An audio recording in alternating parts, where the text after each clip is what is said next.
The void beyond existence trembled. An eerie silence, deeper than the blackest abyss, spread across the boundaries of creation. It was here, beyond the grasp of mortal comprehension, where two forces converged. One, the embodiment of divine retribution. The other, a being from beyond the multiverse itself. The Spectre, clad in his emerald cloak, stood at the threshold of reality, his glowing white eyes piercing to the fabric of existence. He had sensed a disturbance, something beyond the chaos of mere celestial anomalies. The presence, his eternal master, had willed him to this place, though no direct command was given. That, in itself, was unusual. The Spectre's purpose had always been clear: to exact vengeance on the wicked, to ensure divine justice was met. Yet this time, there was no immediate sin to punish, no wrongdoing to correct. And then he saw him, a rift in space open like a wound in the multiverse, spilling forth energy that defied reason. From its step to being unlike any the Spectre had ever encountered. The Beyonder. He was not of this reality, nor any reality the Spectre had ever judged. He was something beyond. The Beyonder's form shimmered, shifting between manifestations, a cosmic reflection of his boundless power. His face bore no expression of hostility, no intent of conquest. He simply was. "You are not of this creation," Spectre intoned, his voice resonating through the dimensions. "Yet you have disturbed the balance. Why do you intrude upon the domains of the presence?" The Beyonder tilted his head slightly, as if contemplating the question. "I am not an intruder," he said, his voice carrying no malice, only curiosity. "I simply am. I have come to understand." Spectre narrowed his glowing eyes. "Understand what?" "The nature of this existence. Your universe is structured upon rules, divine hierarchies, and an ultimate authority."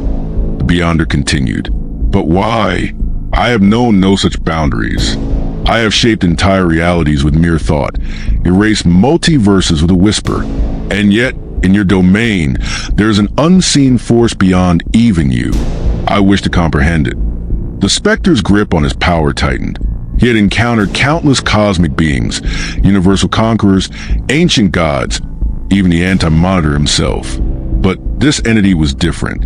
There was no arrogance, no defiance, only pure curiosity, and yet the sheer presence of the Beyonder sent ripples through the multiverse. "You seek to understand the presence?" Spectre asked. "You seek to grasp the infinite?" "I seek to know if your God can be unmade." The declaration sent a pulse through the cosmos. Stars flickered, and dimensions recoiled at the mere utterance.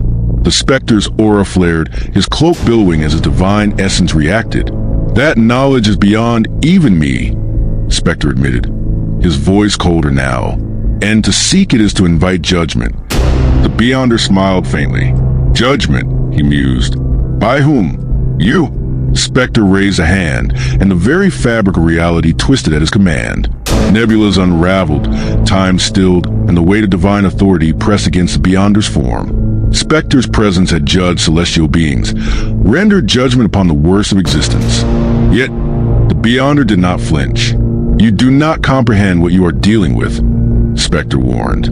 "Nor do you," the Beyonder countered. "I have encountered gods before.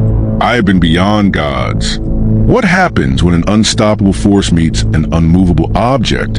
Let us find out. In that moment, the fabric of creation broke. The void around them ignited with impossible colors, as existence itself recoiled. The first strike had not yet been thrown, but reality already shuddered under the weight of their impending clash. The battle was inevitable. The void beyond reality convulsed, shuddering under the weight of two absolute forces. The Spectre, divine hand of vengeance, burned with the essence of the presence, his emerald cloak swirling like the storm of judgment itself. The Beyonder, a cosmic enigma from beyond all things, simply stood, his expression untouched by fear or fury. The battle had begun the moment they met. Yet reality itself had stalled, hesitating in anticipation of what was to come. The Spectre's fists clenched, his glowing white eyes narrowing as he raised his hands, summoning the full might of divine wrath. He would not allow this intruder to defy the will of creation. "You have no place here," the Spectre declared, his voice echoing to the strands of existence. leave this realm, or face the judgment of God himself. The Beyonder tilted his head, considering the words. Judgment, he mused. That implies wrongdoing. But what crime have I committed? You seek to unmake what was ordained, Spectre answered, his aura intensifying. That alone is enough. A pause. Then the Beyonder smiled. Then let us see if your judgment holds weight. And with that, the heavens broke. Spectre moved first. He willed the destruction of the Beyonder. It was not a mere attack. It was an absolute decree, an execution of divine authority. Galaxies folded into nothingness. Entire timelines were rewritten, and the very concept of the Beyonder was sentenced to oblivion. But the Beyonder remained standing. Spectre's eyes flickered in surprise. No force, no being, not even Lucifer Morningstar, not even the Anti-Monitor, had ever been immune to his judgment. And yet, the Beyonder had not even reacted. Interesting, the Beyonder murmured, as if he were merely observing a science experiment. Spectre's hand clenched into a fist, and the multiverse quaked. He summoned the wrath of the presence itself, a force so absolute that it had erased celestial titans, obliterated dark gods, and undone beings beyond time itself. A wave of emerald fire surged forth, a tsunami of divine reckoning that collapsed entire dimensions in its wake. The power of an angry god, concentrated into a single moment. It consumed the Beyonder. For a fraction of an instant, there was silence. And then, the Beyonder stepped forward, unharmed, unshaken, unmoved. Spectre's eyes widened. It was impossible. The Beyonder exhaled, as if brushing off dust. That was impressive, he admitted, but your power is tied to something external.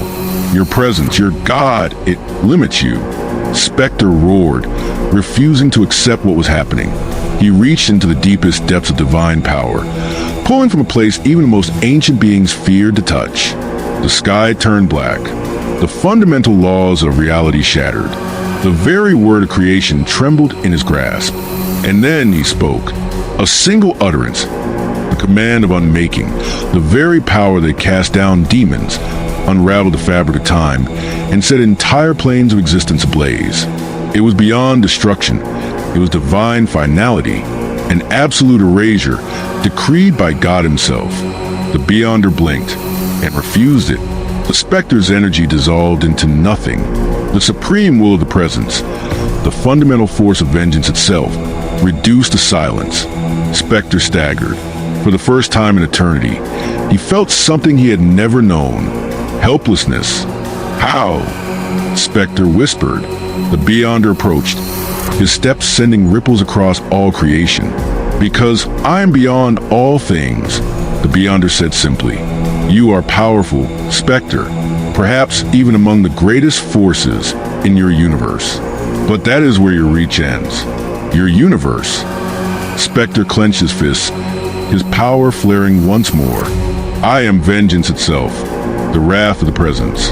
I am beyond mere universes. The Beyonder shook his head. No, you are not. And then he reached out. Spectre screamed. The Beyonder did not attack. He did not strike, nor did he lash out with power.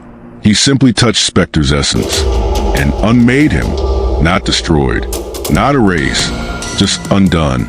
Spectre felt it, the unraveling, his connection to the presence, his purpose, his very being unspooled like a thread in the hands of an infinite force. He tried to fight it, to resist, but there was nothing to resist. He was simply ceasing to be. His emerald cloak faded into the void. His white eyes dimmed for the first time. His form collapsed, his voice silenced. And then he was gone. The Beyonder exhaled, as if finishing a small task. He looked around, the echoes of Spectre's power lingering for only a moment before they, too, faded into nothingness. He turned his gaze toward the multiverse. It was still there, still bound by rules, by hierarchies, by the unseen force that governed all things within it. And yet, he remained untouched. Beyond it all, he took a final step forward, and in an instant he was gone, leaving only silence behind. The Spectre, the divine hand of judgment, the wrath of God himself, no longer existed, and the Beyonder had moved on, seeking something even greater. The end.